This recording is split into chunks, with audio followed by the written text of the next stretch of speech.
3, 2, 1, c'est parti. Zcast, le podcast qui t'embarque dans mes baskets. Laisse-moi une place entre tes deux oreilles à la découverte de la déficience visuelle. Allez, c'est bon, on y va. Et aujourd'hui, j'ai voulu interviewer la société Facility. Alors, bonjour à vous Facility. La première question c'est, mais qui vous êtes? Bonjour à tous, bonjour Zuber. Moi je suis Frédéric Sudreau, je suis fondateur de Facility. Et Facility, c'est une solution qui permet d'améliorer l'inclusion sur Internet à travers un outil qui sélectionne des filtres qui vont permettre d'adapter l'écran à des gens qui ont des besoins différents quand ils naviguent sur Internet, peut-être des besoins visuels.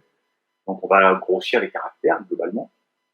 Des gens qui ont des troubles moteurs, en reconstruisant la page pour que même avec des gestes imprécis, on puisse être autonome, ou des gens qui ont des troubles cognitifs, peut-être en mettant en avant ce qu'ils ont du mal à comprendre. Donc voilà, Facility, c'est un outil d'assistance à l'accessibilité digitale.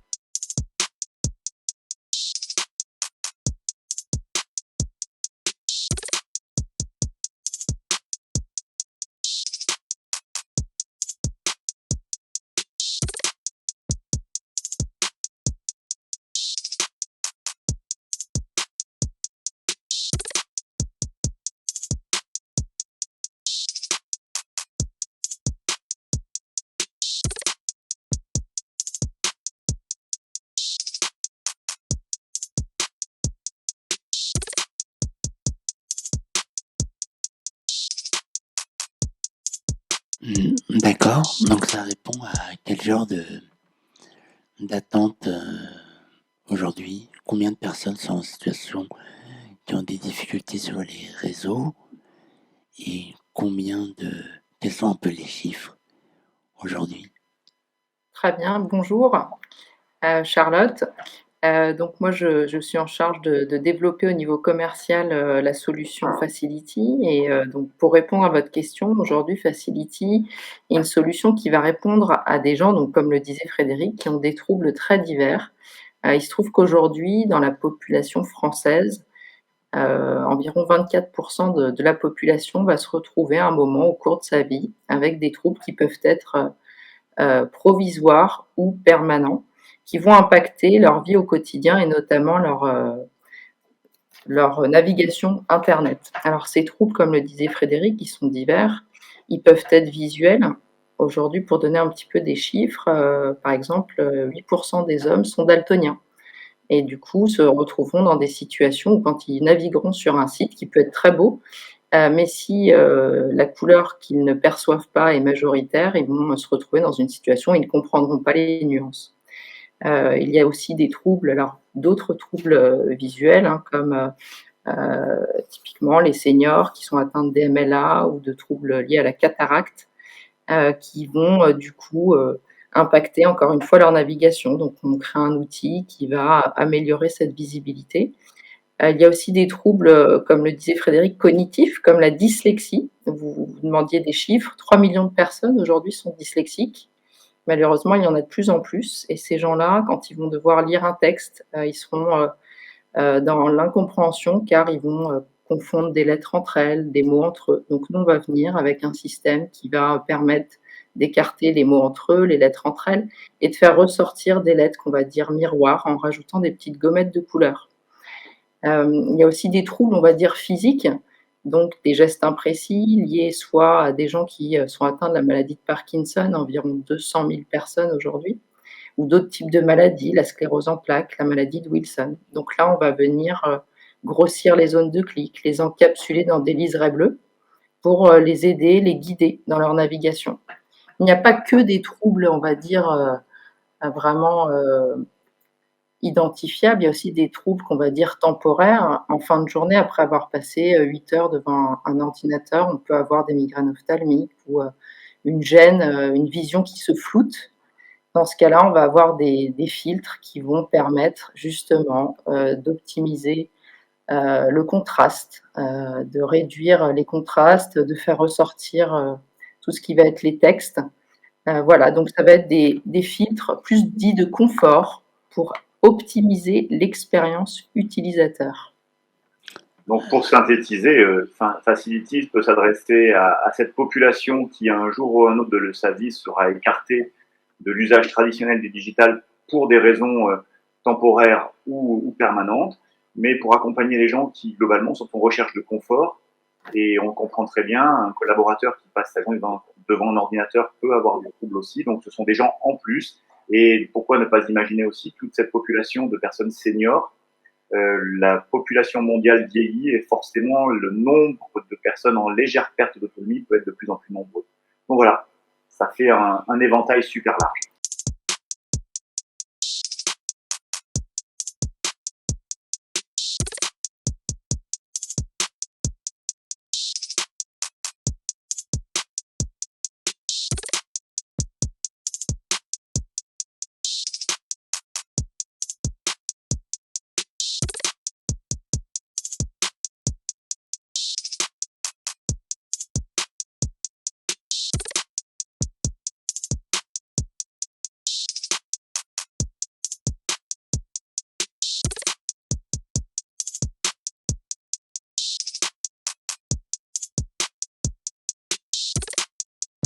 Alors, c'est un plugin, c'est une extension qu'on rajoute sur notre navigateur. Est-ce que vous êtes présent sur tous les navigateurs? Alors, ce n'est pas une extension qu'on rajoute sur le navigateur. Facility, nos équipes, elles ont pour fonction de venir travailler sur le site internet client. C'est-à-dire que le site internet que vous allez visiter aura été construit d'une certaine façon. Eh bien, nos équipes à nous, elles vérifient que l'installation de cette solution, Facility, va rendre réellement opérationnel l'usage des filtres que vous allez pouvoir sélectionner en qualité d'usager. Pourquoi? Parce que l'automatisation aujourd'hui, si on était sur ce système-là, elle appliquerait un algorithme, quelle que soit la construction du site, et forcément, on arriverait sur des déviances qui seraient importantes, notamment au niveau de la qualité. La première chose, c'est que la qualité, facialement, serait belle au départ, mais catastrophique au bout de très peu de temps, et surtout ne serait pas adaptée en sur-mesure. Nous, nos équipes, elles travaillent à rendre ces filtres sur mesure appliqués à chacun des sites Internet pour garantir la qualité. Ça veut dire que ce n'est pas un plugin que l'utilisateur va télécharger, absolument pas, ni quel que soit son navigateur d'ailleurs, il n'y a pas d'incidence pour nous. Par contre, c'est le propriétaire du site Internet, ou de l'intranet, ou de la web app, qui va proposer ça à son client, qui navigue sur le site, et qui va lui dire, si tu cliques là-dessus, tu viens adapter l'affichage de mon site. C'est uniquement ça. Donc en fait, il n'y a rien à télécharger, pas de captation de données et aucune gestion en ce qui nous concerne de la donnée trouble éventuelle ou filtre que vous avez sélectionné pour être parfaitement conforme avec la RGPD.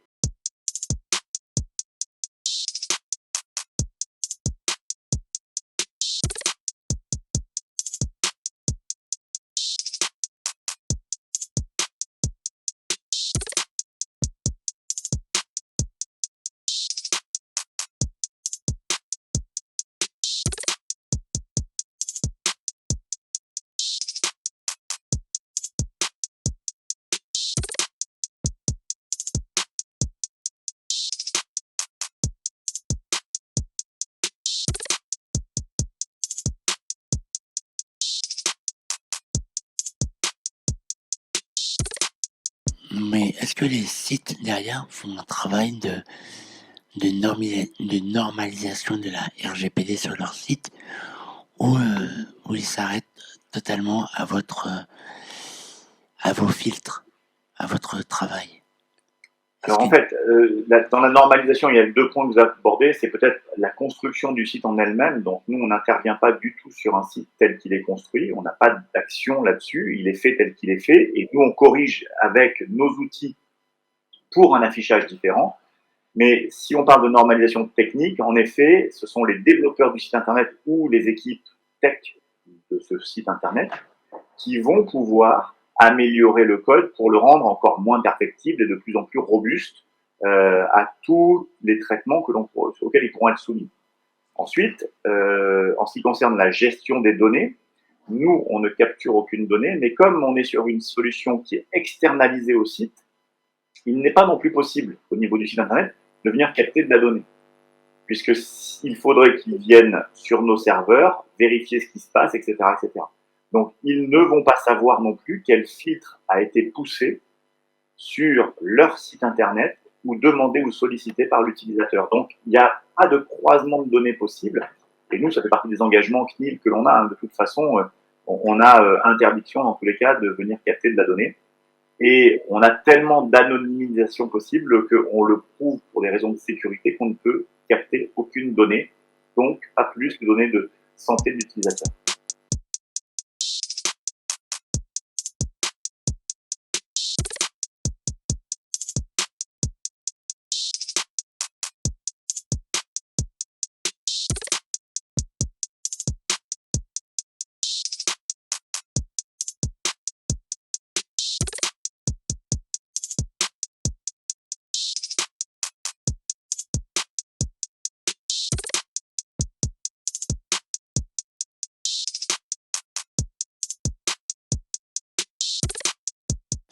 Alors, est-ce que aujourd'hui, alors vous avez combien de sites qui utilisent les filtres Facility? Alors, aujourd'hui, comme le disait donc Frédéric, on a une solution sur mesure.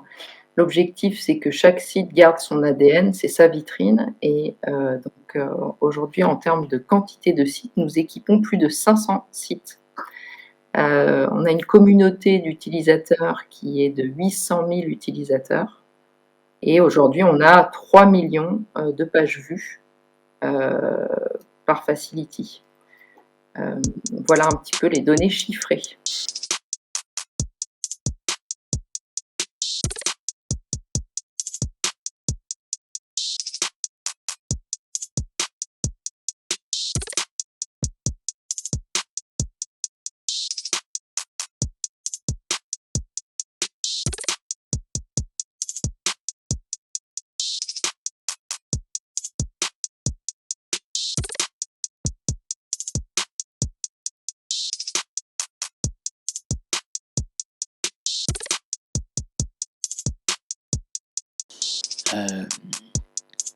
Et si on veut aller plus loin, qu'est-ce que serait Facility dans 3, 4 mois, voire 4, 5 ans?